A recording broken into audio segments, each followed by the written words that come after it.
Hey friends, Pastor Bill Walden here with Build Up the Church. This is a devotional word for August 26th, 2024. This is out of, the Gospel of, not the Gospel, 1 Corinthians chapter 9. My goodness, just getting started here. The Corinthians, they so mistreated the Apostle Paul. He was the founding pastor of the church at Corinth. He was with them for 18 months. He was their spiritual father, and yet some others had come in behind him after he had left.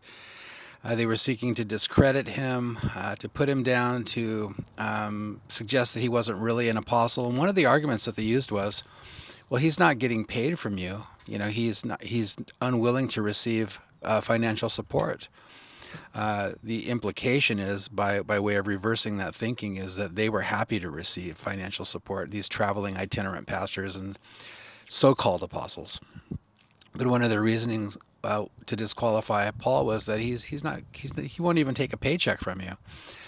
And so Paul has to defend himself, and I'm sure he hated it. You know, a parent should never have to defend himself to his children. It's a painful thing. And yet Paul had to do that, because if he is suspected of not being authentic, then the gospel message is affected and perhaps doubted. And so Paul, for the sake of the gospel message, had to defend himself from time to time. And so here in 1 Corinthians chapter 9, he's defending himself, but he's doing it with a biblical argument. He's the whole of the chapter says a lot of things about the right for pastors and church leaders to be paid. But I'm just going to pull a short little section out of 1 Corinthians chapter 9, verse 8. Paul refers to the Old Testament to make an argument. He says, 1 Corinthians chapter 9, verse 9, "For it is written in the law of Moses, you shall not muzzle an ox while it treads out the grain, to separate the wheat kernel from the chaff, the outer husk, the outer shell." They would put it on the ground, and then they would tether an ox to a pole, and the ox would walk in circles. Apparently there was some kind of little contraption there that would allow the ox to walk in circles, and he'd walk on the grain, trample it, and then later on they would come and gather the grain and throw it up into the air, into the wind, and the kernels, being more heavy, would drop straight back down, and they could be gathered then and turned into bread. The chaff would be blown away. So that was the idea of an ox treading out the grain. But while the ox would tread out the grain, they would allow the ox to bend down and eat a little bit. You know, I mean, the ox is doing hard work for them. Let the ox receive some compensation, if you will, some reward for the work that it's doing. So Paul says, verse 9, "It's written in the law of Moses, you shall not muzzle an ox while it treads out the grain." Is it oxen that God is concerned about? Well, sure, but it's more than that. Does he say it altogether for our sakes? For our sakes, no doubt, this is written. Paul says it's not just for the ox, but a principle is here, that the worker is worthy of his wages. He said it's written that he who plows should plow in hope. So a farmer, when he plows, he's expecting a reward. He who threshes in hope should be partaker of this hope. Same idea. Something very interesting here now. If we have sown spiritual things for you, is it a great thing if we reap your material things? If others are partakers of this right over you, are we not even more?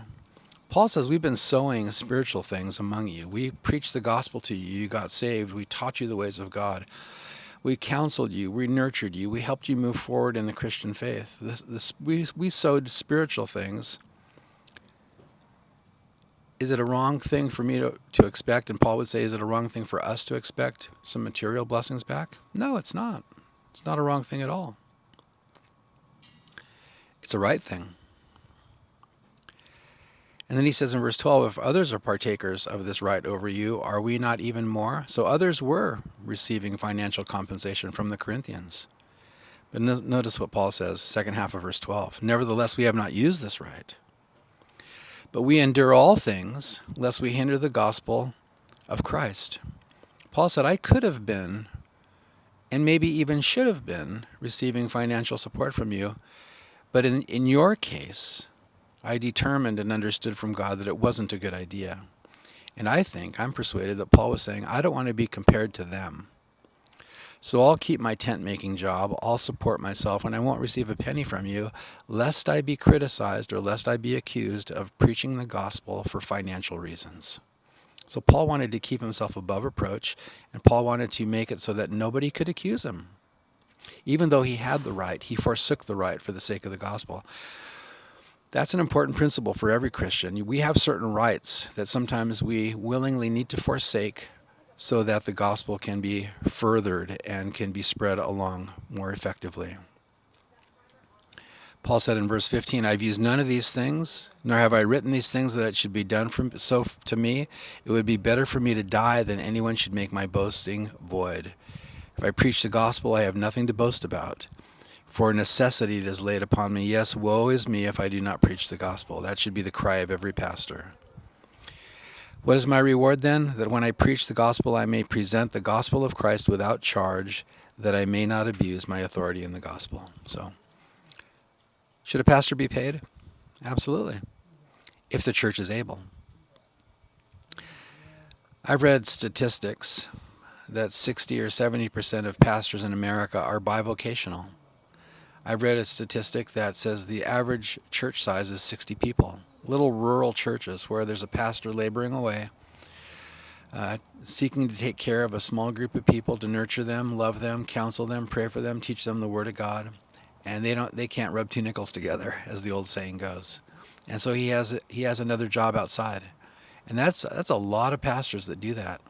It really kind of riles me up and makes me angry when ignorant people say this, and I don't mean that as a character ignorance, but they're lacking the knowledge that many pastors are bivocational. They just assume that pastors work 1 hour a week and then play golf the other 6.5 days, and that they're in it just to get rich and all that kind of stuff. Nothing could be further from the truth.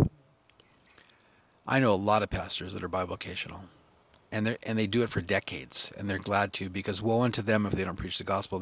It's of necessity laid upon their heart, so they're willing to do that.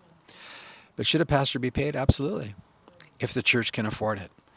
If them paying the pastor is going to hurt the church, then the pastor should be willing to go without compensation until the church can appropriately and comfortably, by faith, support the pastor. So once again, I've known a lot of pastors in that position. But a pastor after God's own heart will do that. He'll willingly deny his own rights for the sake of the church, for the sake of the good, and for the sake of the gospel. So some things to think about. Okay, thanks for watching. Bye-bye.